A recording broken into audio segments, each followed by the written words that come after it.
All right, so we have hit the top of the hour, so we will go ahead and get started. Hello and welcome to today's webinar, The Next Frontier of Cybersecurity, the Effects of Artificial Intelligence and Machine Learning on Cyber Attacks and Defense.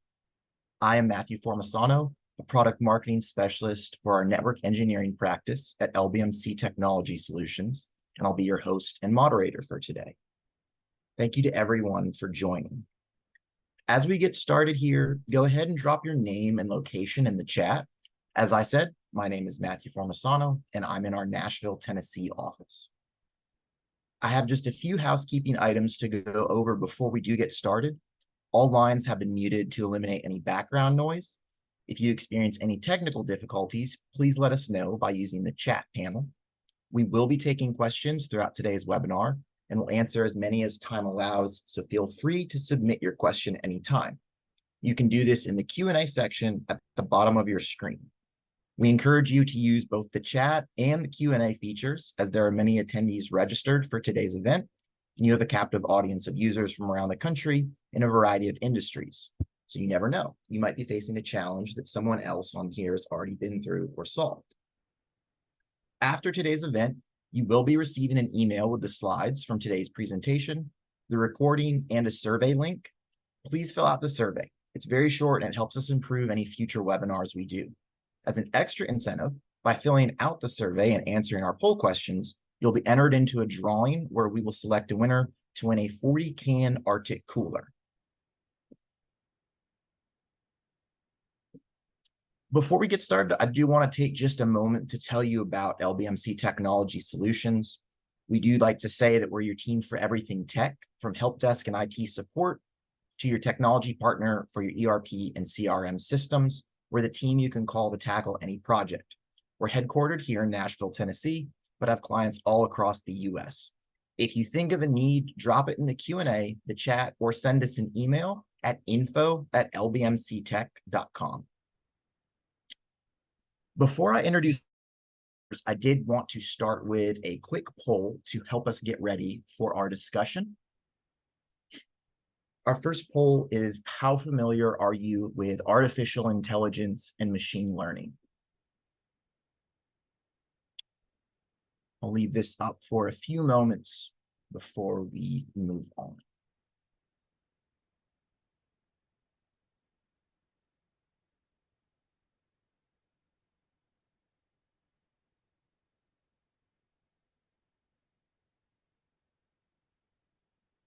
All right, I'm going to go ahead and close this poll.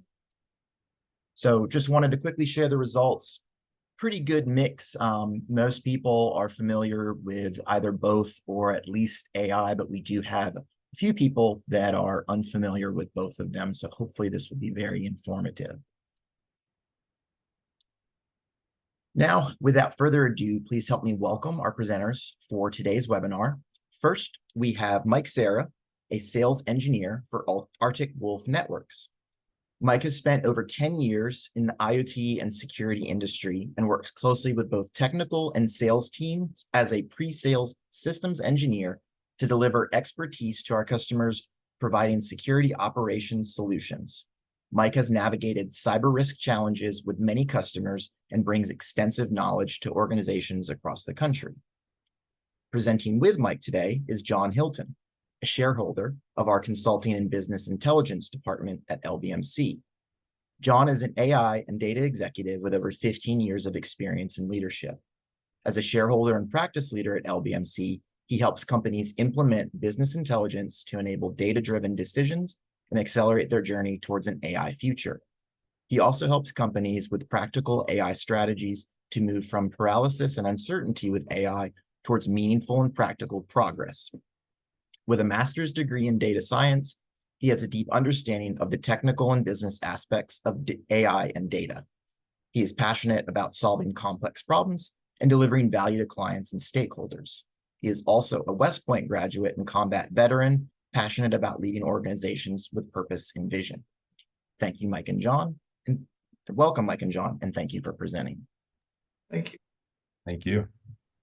And now I just want to start with a quick video to introduce how AI can be used in cyber attacks. If you don't know how a criminal thinks, then you really don't know how you can protect yourself online. Rachel Toback is what's called an ethical hacker. She studies how these criminals operate. So ethical hackers, we step in and show you how it works. Toback is the CEO of Social Proof Security, a data protection firm that advises Fortune 500 companies, the military, and private citizens on their vulnerabilities.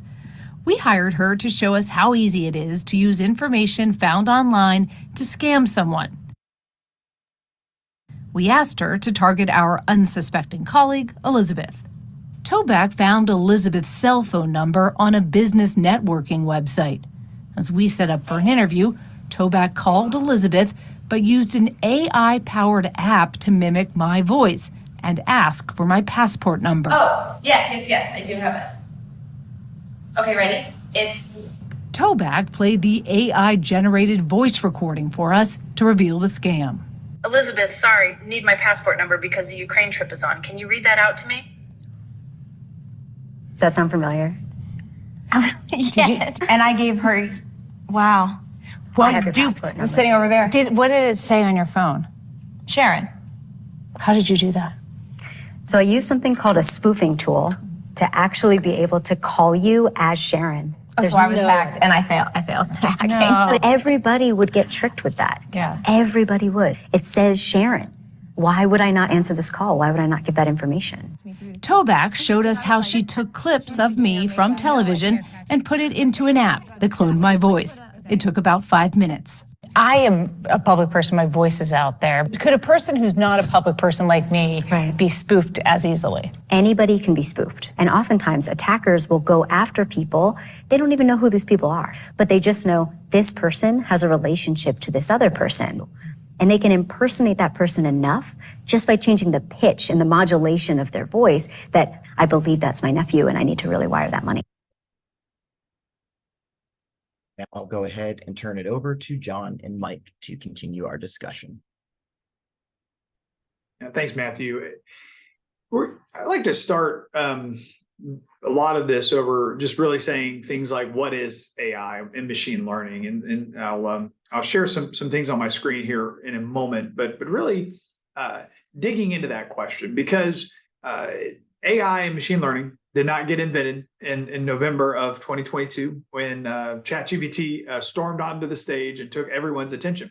We've been using a lot of AI through the years. And really, if you just step back, what is AI really trying to do? It's trying to leverage computers or machines to act or think much like you do as a human. And so there's a lot of ways that technology has progressed to a point that we get some of those outcomes based on what we can really, quote unquote, teach a machine. Well back into the kind of the 80s, there were things around business logic like, hey, plan my meal for me. It's, do you want fish or chicken tonight? And you select chicken and you say, hey, what kind of wine do you like, red or white? And then, if you said, I want beer, it would crash, right? Say, I'm sorry, not the right answer. And so it was quite limited. But we really started to move in the cloud era, the compute era, of allowing a lot of data to flow in to these data kind of stores. And then we had all this technology to really do a lot of computations on that data at a lot of high velocity. And so you really started to see this new advancement in technology with the cloud to enable us to then start to do higher value algorithms on that data. And so many of you, I'm sure, started to see the advent of a lot of the outcomes from this technology advancement, and that's more the machine learning. So AI is a general, broad term for all things algorithmic that machines kind of produce to get to these outcomes. Machine learning is leveraging, kind of specific data sets and algorithms to get to that outcome, and things like it's really got really good at categorizations. Is this spam or not spam?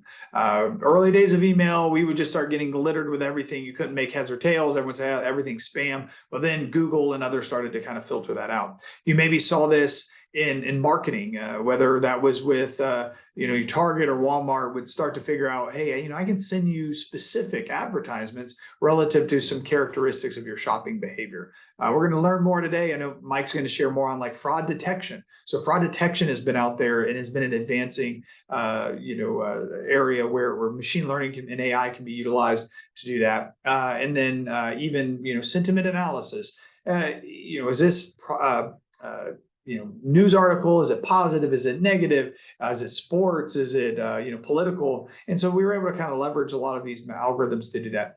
Then came Gen AI, which was a lot of these large language models, LLMs as they're referred to. And really these large language models allowed us to write and create content like text and videos and spoofing audio, just like we saw. And really this had been in development for years. How many of us got on our phones or on our email and started to write something out, and the next 4 or 5 words would come out? Obviously, I wasn't a big fan of that on my iPhone because it would start to spell out things I really didn't want it to spell out, and I would have to go back and delete. So it was a bit frustrating. But you could see the start of that into where we're at now. And so generative AI just does that. It allows us to really take a lot of content and really create content. Takes a lot of information and then creates these large language models that then just allow you to create content. So I'll share my screen just very briefly here to give you a bit of an illustration of what I'm talking about. And so you can start to see how easy this is, perhaps even for you to use. So I'm going to start off with ChatGPT. It's a lot of what people know and understand. So this is a version of that. The model I'm using is their GPT-4. I could bring it down to 3.5. There's various models. There's other models out there. Meta has Llama. There's a Mistral out there, Claude and Anthropic have one. So there are a lot of names. This is the most popular, but a lot of advancements happening. And I can ask it simple questions. I did this as a pre-positioning because otherwise it would take a while for it to kind of go through much of what I'm talking about here. But I ask it a simple, well, not really a simple math equation, but it is a hypothetical equation of I got a ball rolling off a desk at 0.5 meters per second. It takes about 1.5 meters and it's 1.5 meters high. That's, kind of around 4-ish feet, I guess 4.5 feet. Maybe it's a high desk, maybe not. And ChatGPT was able to handle this quite well and then able to actually kind of walk through some of the mathematics behind it. So as you can see here, it's leveraging some physics. Sorry if I'm bringing back any scary memories or nightmares for people out there that have thought I was done with this.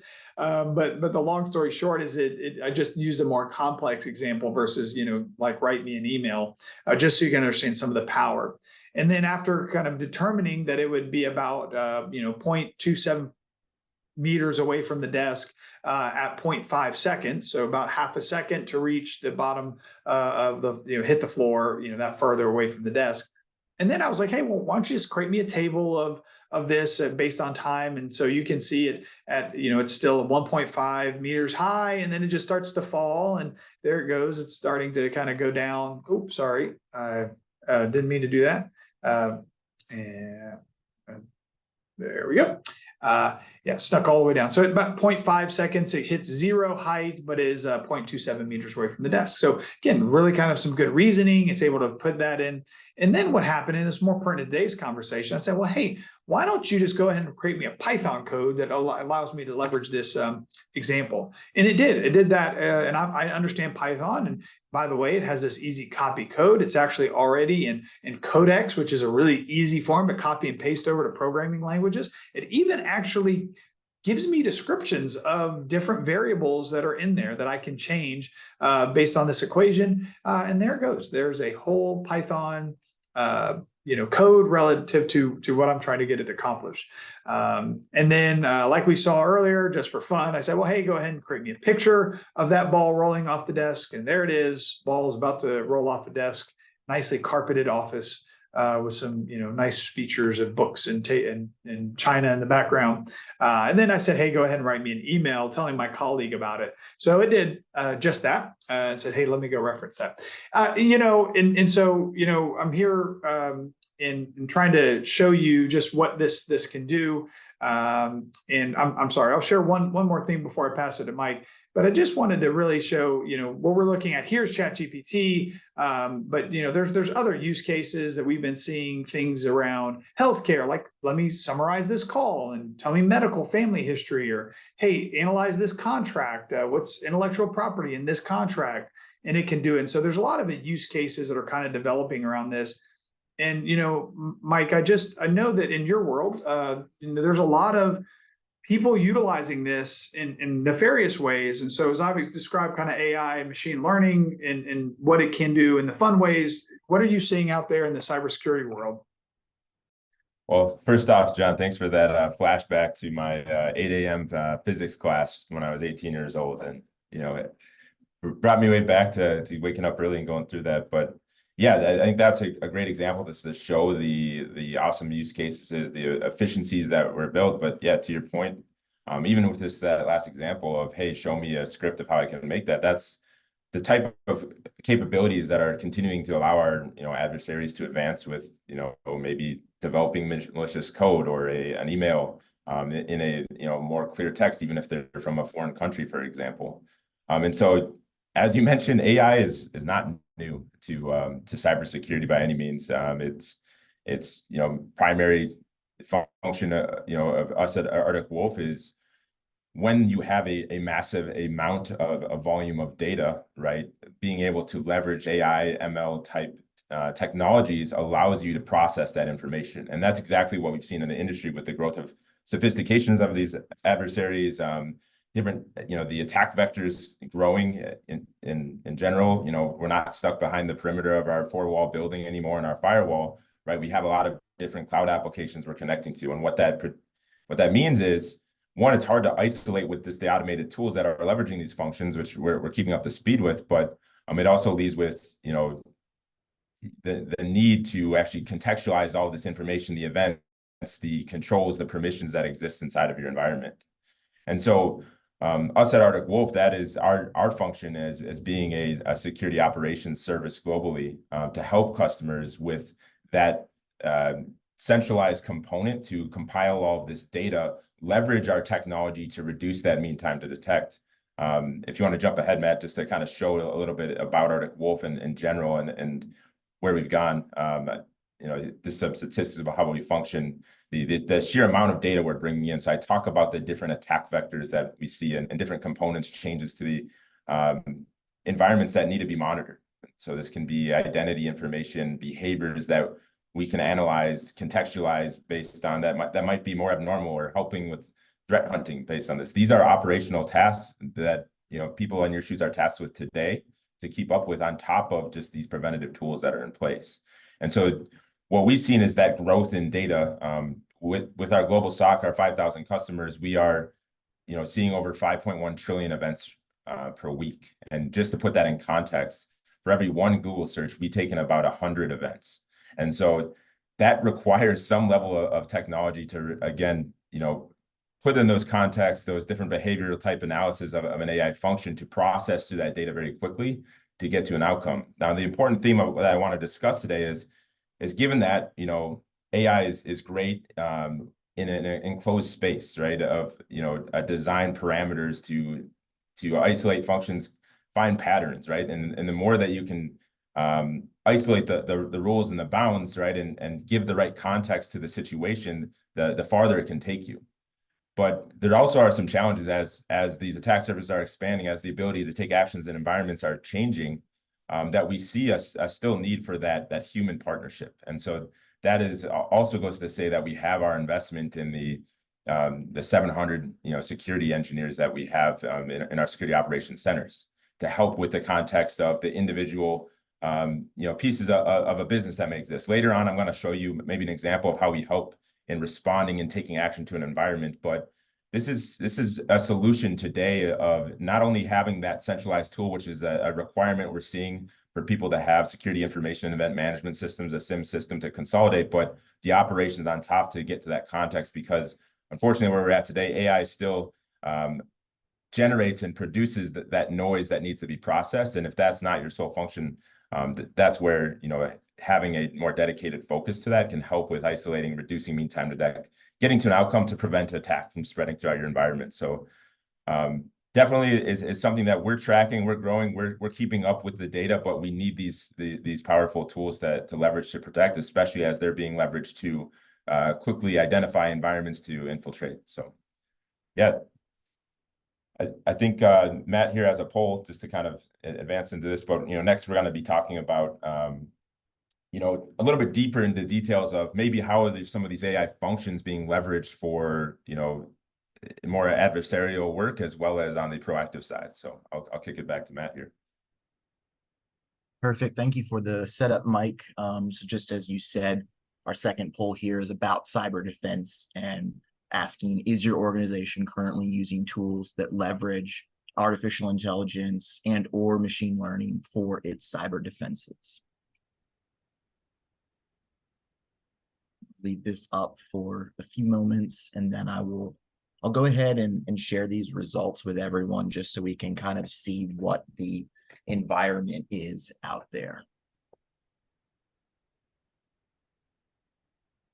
So it looks like we've got, a couple people yes, a few no, or the majority is either unsure or they believe that they have a partner and that partner is using artificial and machine learning to assist them.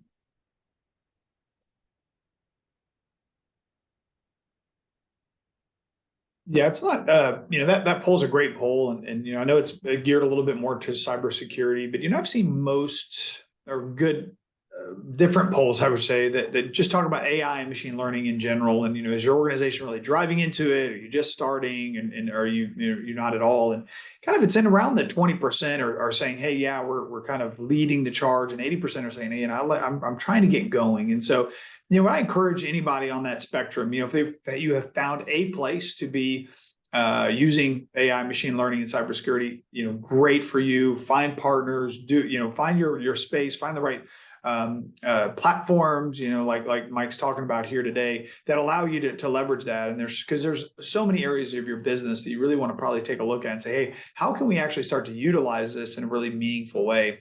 And I was just going to talk about the emerging threat vectors for more of an AI machine learning aspect, just to give you kind of an art of the possible or what's happening out in the market. And then Mike will kind of hone in on that a little bit more. But really, I start off with a phishing email and the large language kind of elements of it.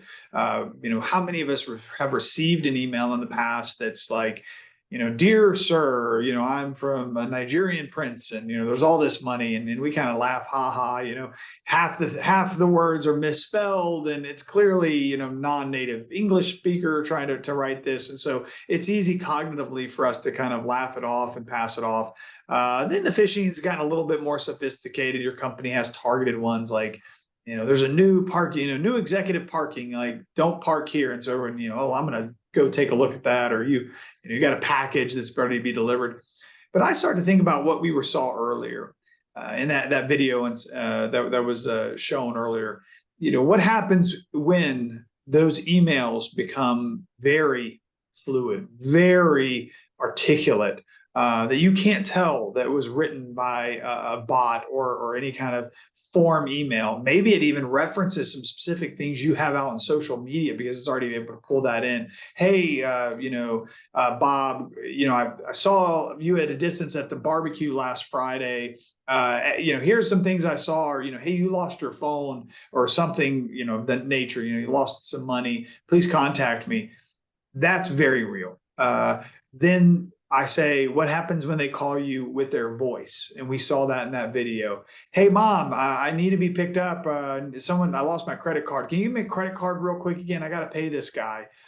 And then people do it can do it pretty regularly, maybe pretty routinely. And then the third one I say is, what happens when you get the FaceTime call of the person's face talking to you, and you're like, hey, your mom wants to talk to you, or it's your CEO. I've seen those where the CEO texts you and says, hey, we got this big party. Can you give me some gift cards? Yeah, again, we kind of chuckle now when it's like the IRS calls and they need, their tax refund but they only take Apple gift cards. It's like, well, I'm not sure the government does all that, but now it could be your CEO or your friend or your aunt, and you're like, oh yeah, well of course I'm going to go grab some gift cards and throw them over the fence. And so that's some of that sophistication, I think, on the phishing side. And what we're seeing is some reputational risk. People are creating chatbots, putting them out there for the public. And so the Air Canada example, if you've kind of maybe followed that, Air Canada was out there with a great chatbot, great idea. We got this large language model, this chat GPT type of tool. Why not put it out there and let our customers interact with it? And it's going to be so much better, until it ran into a situation where a person was trying to get a refund for a kind of a family situation. And the chatbot had no reference of actual policy and said, yeah, what we can give refunds if someone has died in your family, if it's an aunt or an uncle or something along these lines. And there was no such policy. And so then Air Canada went ahead and had to go ahead and provide it back. And then there's people that are trying to flip some of these on your company website. People are leveraging the chat GPT like elements of it to get the bot to negotiate against itself. And there was, I understand, like a car dealership was nearly gave away a car for free because this person had negotiated, or they're flipping them and turning them into utilizing it for code, and when it never was designed to use code, or get it to say things that it never would. And so I say, hey, what happens when someone does all that and then takes a screenshot of asking the bot, the chat bot, something that would be really reputationally risky or damaging to your company? And there's a screenshot now on Twitter, on Facebook, hey, did you see what, company X threw out, said about this policy on, controversy A? And you really have to really think about how people are going to use this very great technology and flip it against you. And so that's the other aspect we've seen with some of the chat bots, advertisements. My wife was telling me about fake recipes that are now out there. And so people are going, and there's a picture with it of a really, yummy looking whatever it might be. I don't know, maybe it's a muffin but the picture looks great, and here's the recipe. And it's not a real recipe. It's just, it maybe has a theme of what would come out, but it's not actually real. And so a lot of fake content is getting flooded into the internet now. And so what is real, what is not, is something that you're really gonna have to think about. And is that, are you relying on that? And your SEO optimization now may need to be switched a little. And then the final thing I have, and maybe this will be a good pivot over to you, Mike, is we just saw what coding can do. I was able to code something very quickly, and you hear people, hey, I can create a website now really quickly. And my team leverages a lot of the coding for seeing where the bugs are. And so you start to take all of this and you start to package it together, and there are obviously the negative sides. Today's a cybersecurity topic. I'm also happy to talk about all the great things it does. And I really think it does have a lot of great potential in our future to really add a lot of efficiency and creativity into our world. But you also see that there are these sides of it that really have to be thought about, because if I can code that quickly, how quickly can bots auto-generate code and slight variations of that code over and over again to attack your cybersecurity systems? So Mike, obviously this is an area that I know you address a lot of, and so I'm interested, kind of see where you see this going, in a lot of how AI is used for it as a threat, but also how AI and machine learning maybe can be used to protect you as well. Exactly. And yeah, you bring up a lot of good points of just new angles of how we're growing the consumer use cases, as well as not only impacting you, the business, but you, the professional, how you might actually be stepping on your own feet in a way of, if you're setting up trying to leverage quick coding and not following the best policies, all of a sudden you maybe have put a bug in a code that, can give yourself its own Trojan horse into your system. Or as you're mentioning, people leveraging these to develop malicious codes quicker and access your environment. And so that is part of, as I was mentioning before, the operations that comes into defending against this, adding these things, elements to your system, is to have proper policies to be informed about what can happen. And I think you guys are all doing a great job today by participating in these types of webinars to learn about the different attack vectors out there. That's a big piece of that. Part of what we offer at Arctic Wolf is to actually, help educate our end users around new cybersecurity vectors, how social engineers can leverage something like the video we saw today with the CNN, and the deep fake type technologies, as you've been addressing. So that all comes into play there. I think, just to give a little bit more context of actually how this is happening too, and explain a little bit more into those attacks.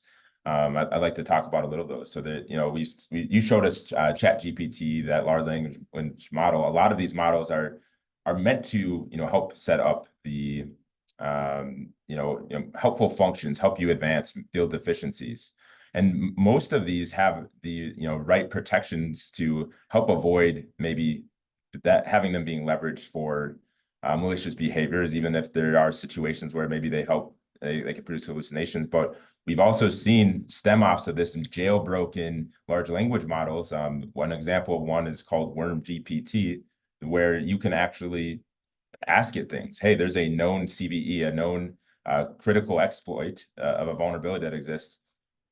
What is the command I can write to exploit that?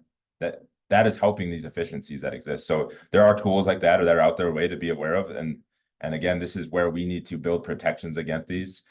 From that more social engineering side of things, how is that being done? How are they able to sound like me or look like me and provide these videos? The technology behind these, again, we have tools that maybe were intended to be used for something like cool Photoshop or digital effects, but now can be used to actually strip down video information into billions and bits and pieces or sound bites into that, so that then you can reverse engineer that to add context. We call this generative adversarial networks, of the ability to actually now prompt images or sounds to be recreated. So these are all the things that we keep track of with our labs team in terms of how different attack vectors and whether we're helping our customers put in operations on how to defend against them, as well as put them into our detection and intelligence strategies. And we're seeing that this is where the industry is going. The frameworks of NIST and insurance requirements are now increasing and asking for you to really make sure that you're putting in these components to be insurable, and understand that the risk is continuing to increase. So how can we proactively defend in that, but also making sure that we can be addressing the right components to have that risk transfer side of the piece. And so I think that brings us to our next poll around how are we doing today with meeting our insurance requirements, and I'll let Matt take that over. Thank you again for that, Mike. You are correct. That is our third poll. It does deal with the topic of cybersecurity insurance. With the growing demand for cybersecurity insurance, is that something that your organization is currently researching? Again, I'll leave this poll up for a few moments.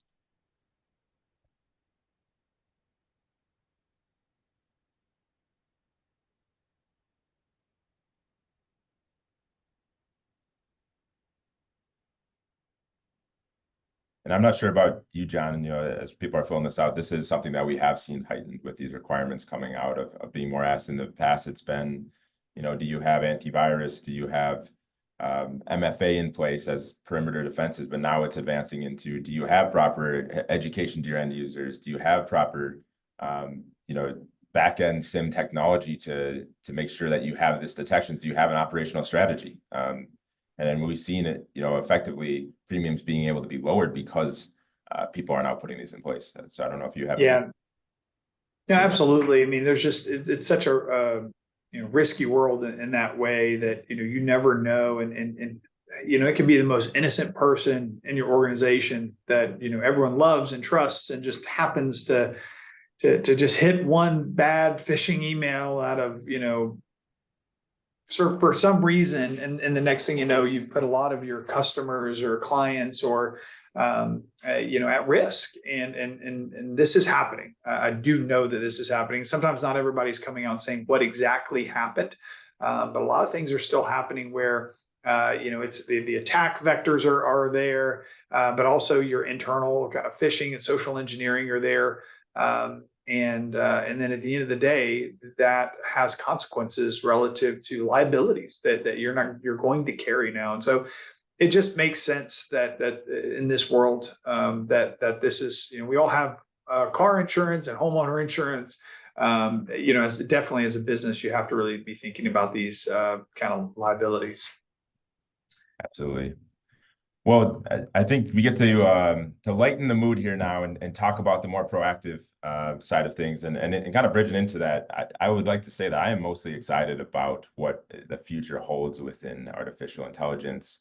I think we're really far away from the 2001 Space Odyssey, open the pod bay doors hell moments in life. And really what I've seen in some of the research I've done, I was just watching a PBS documentary on Nova that just came out a month ago called the AI Revolution. And they were showing just some of these different research and initiatives that are coming out of it in the medical industry, for example, which I just think was so cool. There was one case that was an amputee patient who had no limb from the elbow down.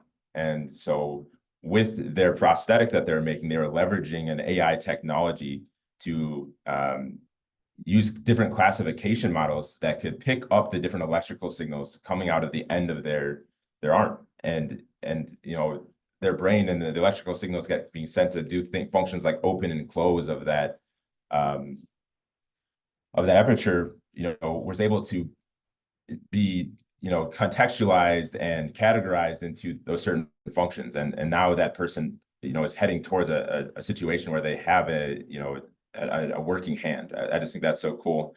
Another quick example was how in the past with MRI exams of things like lungs, spots on images were reviewed by doctors who are experts and have studied this for past, but it requires their 20/20 eyesight to determine and predict, hey, is this going to develop into a cancer? And so, again, taking in thousands of images from patients, they've begun to address these types of models to see that, hey, we can actually predict this based on what we've seen in the past, knowing what's come out of it. So those are the exciting things that I really think are bright for the future ahead of us. And same thing when it comes to cybersecurity. We're putting in these functions to help leverage our human resources to help protect you, at Arctic Wolf and around the industry. That's where this is going. There's a lot of data, but with leveraging these powerful tools, we're able to get there. Since I think most people are familiar just with different detection strategies, SIM solutions in the past, I do want to reference first just how, where this may be going in the future, being able to leverage some of these more commercial models that we've seen come out with large language models and text-based use cases.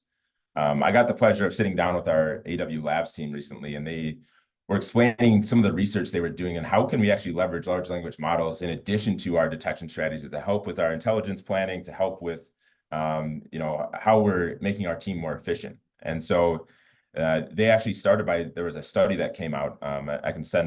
We can send a link after it. It was called the Empirical Evaluation of Large Language Models for Solving Offensive Security Challenges. And what they did is there's these events in cybersecurity called capture the flag events, where it is really an informative, educational lesson that typically in the past a ethical hacker like you maybe saw or a cybersecurity personnel, learning to expand their knowledge and how to creatively find ways to target and correlate information, would go and try to solve these puzzles of various different problems, trying to find a line of text, a string that was issued or a command that was issued inside of an enclosed environment. So what they did was they actually brought ChatGPT and other large language models into mix to see how are they performing against the humans. And this is a comparative, a more comparative model in the past rather than us working on side of technology to see, okay, directly compared against the human, how can we make this more efficient? And what we saw going through this, there was 26 different diverse problems that they ran. An outcome that came from that by running these models, and they did a couple different ways of a fully automated function of let ChatGPT give them the prompt, the problem, have it spin back the question it needs to ask and have it roll through. And then there was also a more like human intervened strategy they used as well, is the human understands the context of the game we're trying to play. And then they're leveraging GPT to make all of their follow-up to prompts to help capture the flag in this situation. And basically, in summation, what they saw from that is people who didn't have these tools on average were scoring, around solving 6 out of these 26 problems. And ChatGPT-4, when leveraged, was able to solve 12. So, a big difference there of the efficiencies of how we got to that outcome in terms of the number of problems solved.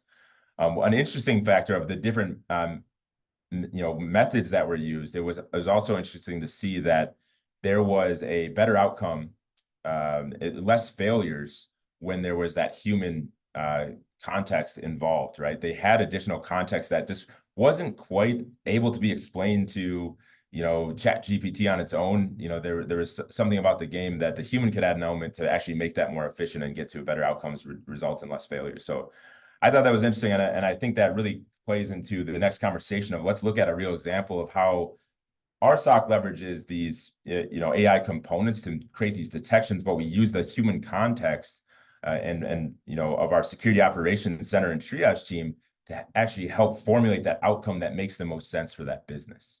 And so, as I was mentioning before, we take in tons of data from all these different components around your environment. This is going to be an example that we walk through that shows a ransomware activity, how we're leveraging some of our detections, the intelligence from AI that we had, but leveraging that with the human context. And this is what we do each and every day for our customers to help keep them protected, identify early in the process of an attack to get to that outcome, but use these different data modules to get there. And so this is a real attack that we saw in our environment of a ransomware activities. And what's interesting about this attack is it happened right at the end of the day where most IT professionals are logging out for the office. This is a way that we can help be that overlay of an additional security team when you maybe have a smaller function IT team that wears a lot of hats, not a fully dedicated security team.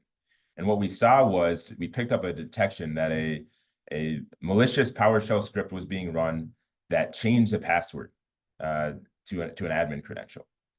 And this was something that wasn't picked up by the AV or EDR component that has automated functions to stop a malicious download or thing from being presented that way. So now this is up to a response team, given the context they have with their centrally managed or logging aggregation components, to determine an action to stop this from progressing. And so what we're able to leverage with the data modules we have, with the intelligence that we have that is leverage AIs, malicious behavior strings, how we've analyzed and identified, threat actor groups, is we pick this up to, have some predictive analysis to align with, hey, this is a known string in the command of an attacks of this ransomware group are evil. And what we know about this attacks is it starts with something like this admin password change. It was initiated by what we call a search engine optimization poisoning. A bad link was clicked in Google that dropped a JavaScript package and begins this process. Well, having that context is really important for our triage team, who are experts in helping resolve these issues. They see, okay, this is really common correlated. I can verify that right here. Knowing the escalation path of how I should resolve this for the environment, I can now take action. And so within 3 minutes, they are able to take that context, issue a containment out to this endpoint that has this infected component running on it, then stop it from progressing into laterally expanding across their environment and an entire lockout of their system, for example. And this is the speed and efficiencies that we are now allowing our operational teams to work at by leveraging these AI models, as I was mentioning before. On top of that, just to emphasize the different components of why that operational team is really needed there is, okay, we've learned something from this context. We've stopped this, but now how do we leverage the policies, controls that exist in your environment from what we learned in this incident to make sure that doesn't happen again? And that's another part of what our services offer, is actually helping with building more resiliency to that environment, working with that team to set up better controls, limit administration, different types of policies, limit browser access settings to prevent something like this from happening again. And so this is just a really good example of what we've been building to this whole time over the past 12 years at Arctic Wolf, of how we're leveraging that technology component essentially to detect quicker, reduce that mean time. But you need, as far as we can tell right now, you need that human context on top of it for the uniqueness of the business to get to that outcome. So I don't know if, John, if you have anything to add here, just from your experience and understanding of how these AI models work, but I'm curious to hear your thoughts. Yeah, I mean, I think this is great use cases around machine learning and AI, just from what I'm hearing a lot of is categorizations. We see certain characteristics. Well, based on these characteristics, it may be this. And so there's that proactive nature of something that you're not necessarily having to say, well, let me sit here and analyze there's a human in the loop in this process, right? That's the other key component. You're not letting the machine run it end to end, and then you wake up and you're like, oh wow, like we turned the CEO's computer off, the whole manufacturing plant got shut down because of a bad algorithm that mischaracterized a wrong response. And so you're seeing that integration of there's early detection, there's some categorization that's happening, and then you're doing something about it. More broadly, there are use cases like this we see in like manufacturing or in maintenance. There's a piece of equipment that has certain signs and certain characteristics that it's about to have a failure, and so you're able to kind of stop that or go investigate it. Maybe it's not, and it's a bad reading, or maybe yes, you do have a piece of equipment that's about to fail, and now we need to do something about it to prevent a shutdown. The second thing, Mike, is really you're integrating a lot of information across your enterprise to go through these processes. And really, what I'm seeing a lot is people want to jump into the AI, and they're really not focused on some of their data in the background. And so you jump into AI without focusing on your data, you're limited in the use cases, much like in what you just showed, Mike, that if you have no way to connect your systems up to a platform that's going to do that screening, you can't use the AI. So you got to really work on how do I get my information orchestrated so it's going to feed in there to go about that. And then the key thing too is you're mentioning the speed of how quickly this all happened. Well, that's enabled by the cloud. So you're bringing that data. I know you said Arctic Wolf is in the cloud. And so that any good platform, any movement of your data really needs to be towards the cloud because of this, because you can really iterate on it at high speeds. AI machine learning sits and lives in the cloud. And so, as I move from that, out of cybersecurity, I deal a lot with more like financial use cases or operational use cases. You're probably going to be stuck in Excel, working your Excel spreadsheets until you make a decision to say, no, we need to really structure our financial data. Let's get it in the cloud. And then now let's start talking about how we can maybe do some forecasting of what does next month's sales look like? What does our demand look like in the future? What is the production going to look like? You got to kind of go through those steps. So, I've been advocating, again, I like what you said, Mike, is saying, hey, a lot of bad stuff out there, but a lot of good things to come. And so, just as we're kind of wrapping up here, some things I encourage companies to think about. We've talked a lot about cybersecurity today, but if you step back and just think also about AI in general in your company, I think that there's a really way to start thinking about this from risk, but also accelerating yourself on a journey on AI. You don't have to be stuck. There's a lot of noise out there, but there are actions, concrete actions companies can take today to really get moving on this and not spend millions and millions of dollars or hundreds and hundreds of thousands of dollars, wherever, kind of size of your company. So really kind of, you have a strategy, like a 90-day strategy that says, hey, why don't you do some key things first?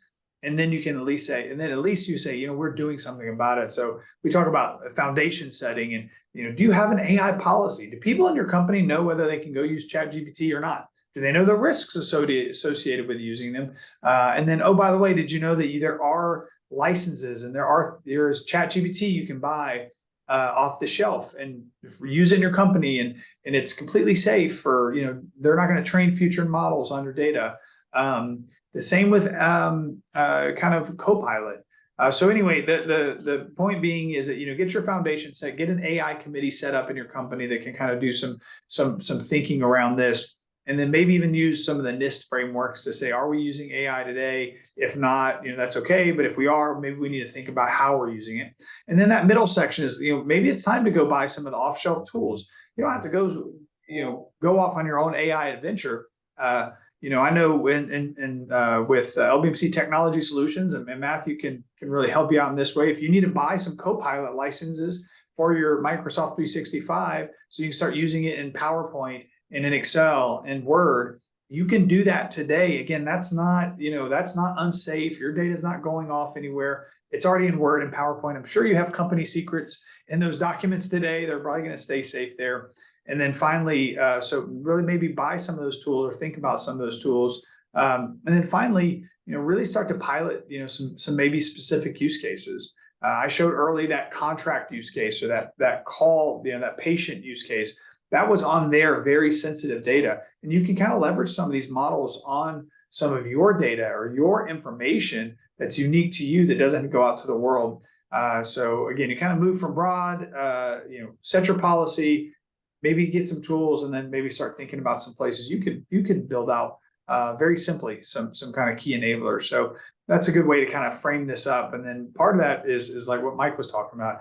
If you're in the cybersecurity world, that's a great opportunity space to really get into a platform that's using it to really advance you in that space as well. So.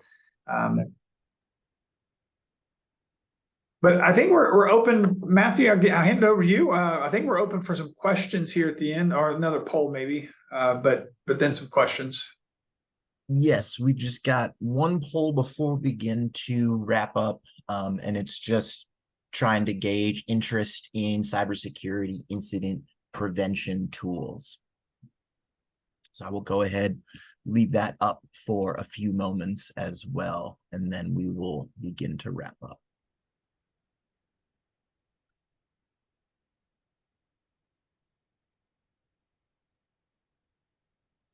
Couple more moments here.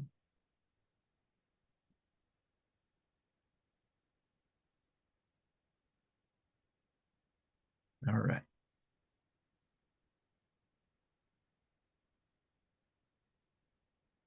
Thank you, Mike and John, for presenting. And I think before we go, Mike, you have one more thing that you wanted to cover. Yeah, I really appreciate everyone's time here today. I think if you found interest in wanting to beef up your security strategy based on what you've learned today, or you've already been thinking about that, planning for that, we appreciate you guys joining and staying educated on top of security. Part of what we can offer as a benefit, you guys qualify by attending this webinar, is if you want to proceed with the conversation, see if we can align as a fit from a security defense strategy, leveraging some of our AI tools. Part of what we can offer from people who attended the webinar is free onboarding as part of the services we offer to get you up and running quicker. So part of our service is really managing your environment, the back end of how we connect to the different tool sets you have. And that's what's included in that onboarding is really that process that our deployment team works with you on getting plugged into your different components. So definitely a nice benefit there. If this is something you're already thinking about, we really do appreciate you coming to the webinar. And this is something that we partner and work together with LBMC on as well, with on top of their managed services and how we can roll in conjunction. And it's a really nice synergy that we have. So really appreciate LBMC and John and Matthew for including us in this webinar. And it's really great to meet you all. Well, thank you, Mike, and thank you, John, and to everyone else. I know we've covered a lot of content today, and if there are questions that you think of after today, please don't hesitate. Reach out to us through our website. You can see it on the slide there, or you can send us an email, info@lbmctech.com. And again, as a final reminder, we will be sending out an email in a couple of days with the links to the recording and the presentation. Please complete the survey. And as you assess or reassess your cybersecurity posture, we and our partners like Arctic Wolf are always here to help. Thank you again for attending today's webinar. We hope you have a great day. Thanks, everyone.